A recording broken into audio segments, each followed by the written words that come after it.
सो hello दोस्तों, welcome back to new video. तो दोस्तों, हिमाचल प्रदेश राज्य चयन आयोग के अंदर जो रिक्वेजिशन में वैकेंसीज इस टाइम आप लोगों की हैं, उसकी पूरी इन्फॉर्मेशन और पूरा रोस्टर आप लोगों को आज हम देने वाले हैं। ठीक है, तो पूरी इन्फॉर्मेशन पीडीएफ के माध्यम से हम आप लोगों को प्रोवाइड यहाँ पर करवाएंगे।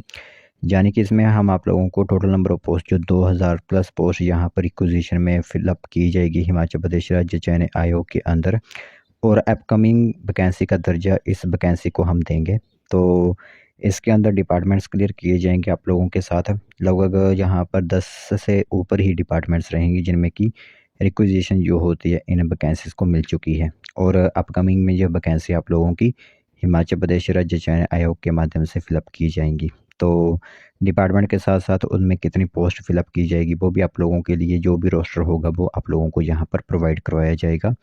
तो जो भी कैंडिडेट्स हिमाचल प्रदेश राज्य चयन आयोग के अंदर क्लास 3 की वैकेंसीज फिलअप करना चाहते हैं या फिर फ्यूचर में करना चाहते होंगे, उन सभी के लिए यह इन्फॉर्मेशन काफ़ी महत्वपूर्ण रहेगी। इससे आप लोगों के यह डाउट क्लियर होंगे कि कौन कौन सी वैकेंसीज हिमाचल प्रदेश राज्य चयन आयोग के अंदर आ चुकी हैं, जो कि हिमाचल प्रदेश राज्य चयन आयोग इसकी परीक्षा करवाएगा। ठीक है, तो चलिए फिर बिना बजाय किए हुए जो भी क्लास 3 की वैकेंसी से रिलेटेड इन्फॉर्मेशन हमारे पास आज है, पूरा ब्यौरा जो भी हमारे पास है वो हम आप लोगों को बताते हैं।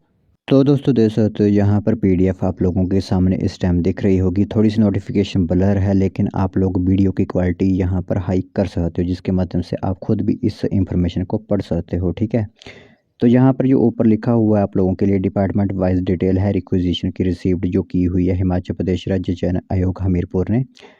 उस रिक्वेजिशन की पूरी इंफॉर्मेशन हम आप लोगों को आज प्रोवाइड करवाने वाले हैं। तो अब एक एक करके यहाँ पर मैं आप लोगों को डिपार्टमेंट क्लियर करूँगा, और यह क्लियर कट वैकेंसी आप लोगों के लिए रहेगी। ठीक है, सबसे पहले नंबर पर एलिमेंट्री एजुकेशन की यहाँ पर 4 कैटेगरीज की, जिसमें पहले टीजीटी आर्ट्स के 425 पद, टीजीटी नॉन मेडिकल के 343 पद, टीजीटी मेडिकल के 168 पद, और सबसे ज़्यादा जेवीटी के 1295 पदों पर यहाँ पर रिक्वेजिशन जो होती है वो HPRCA की तरफ से रिसीव्ड कर ली गई है। ठीक है, तो पहला डिपार्टमेंट हमारे 4 क्लियर हो गए एलिमेंट्री एजुकेशन की तरफ से, यानी शिक्षा विभाग की तरफ से। दूसरे नंबर पर आप लोगों को बताएं तो प्रिंटिंग एंड स्टेशनरी डिपार्टमेंट रहेगा। प्रूफ रीडर की 2 वैकेंसी हैं। प्रिंटिंग एंड स्टेशनरी डिपार्टमेंट के अंदर कॉपी होल्डर की 1 वैकेंसी है।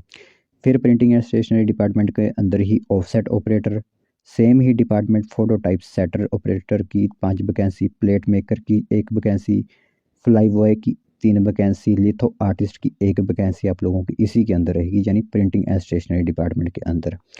तो जो आप लोगों की यहाँ पर 5 से लेकर 11 तक हैं वो प्रिंटिंग एंड स्टेशनरी डिपार्टमेंट के अंदर ही वैकेंसीज आप लोगों की हैं। ठीक है, आगे अगर हम बात करेंगे तो हॉर्टिकल्चर डिपार्टमेंट के अंदर आप लोगों की हॉर्टिकल्चर एक्सटेंशन ऑफिसर की 38 पोस्ट फिलअप की जानी है, जो कि रिक्वेजिशन हिमाचल प्रदेश राज्य चयन आयोग को मिल चुका है। आगे अगर हम बात करेंगे अपने सेकंड लास्ट डिपार्टमेंट की, वो होगा स्टेनोटाइपिस्ट की technical education vocational and industry training की 1 वैकेंसी यहाँ पर आप लोगों के लिए है। और जो 14 यानी लास्ट डिपार्टमेंट है जिसमें रिक्वेजिशन मिल चुका है हिमाचल प्रदेश राज्य चयन आयोग को, वो Himachal Pradesh forest development corporation जो एक डिपार्टमेंट है, जो कि वन विभाग का ही एक डिपार्टमेंट है। उसमें अंदर जो जूनियर ऑफिस असिस्टेंट IT की 32 वैकेंसीज रिक्वेजिशन पर हैं। ठीक है, तो टोटल मिलाकर जो भी वैकेंसीज मैंने आप लोगों को बताई वो 2318 पद यहाँ पर आप लोगों के लिए बन जाते हैं, जो कि इस टाइम रिक्वेजिशन पर हैं। तो सबसे ज़्यादा वैकेंसी जो इस टाइम भरी जाएगी एलिमेंट्री एजुकेशन के अंदर ही भरी जाएगी, और सबसे टॉप पर जो वैकेंसी है वो JVT की है, जिसमें 1295 पोस्ट फिलअप की जाएगी। और दूसरे नंबर पर TGT आर्ट्स की टीचर की वैकेंसी रहती है। तो ये पूरी वैकेंसी जो वो हिमाचल प्रदेश राज्य चयन आयोग के हमीरपुर के अंदर अपकमिंग में रहने वाली हैं आप सभी लोगों के लिए। तो ये इन्फॉर्मेशन महत्वपूर्ण, तो आप सब लोगों को एक बार इसके बारे में बता दें।